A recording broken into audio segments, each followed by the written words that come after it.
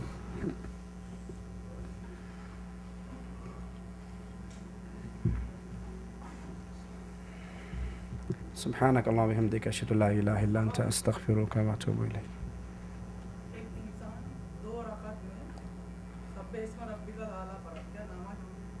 کوئی حرج نہیں، کیونکہ اللہ کے قرآن پاک کا حکم ہے کہ تم نماز میں قرآن کی تلاوت کرو جو تمہارے لیے آسان ہے۔ ایک صحابی کا بھی قصہ آتا ہے کہ وہ ہر نماز کی ہر رکعت میں قل هو اللہ پڑھتے تھے، تو آپ صلی اللہ علیہ وسلم کو اطلاع دی گئی تو آپ نے اس سے پوچھا یہ کیوں کرتے ہو؟ کہا مجھے اس صورت سے بہت پیار ہے، یہ توحید کی صورت ہے، عقیدہ توحید اس سے سمجھ آتا ہے، تو مجھے اس صورت سے بہت پیار ہے۔ تو کوئی حرج نہیں انشاءاللہ۔ جزاکم اللہ خیر۔ سبحانک اللہم وبحمدک اشہد ان لا الہ الا انت استغفرک واتوب الیک۔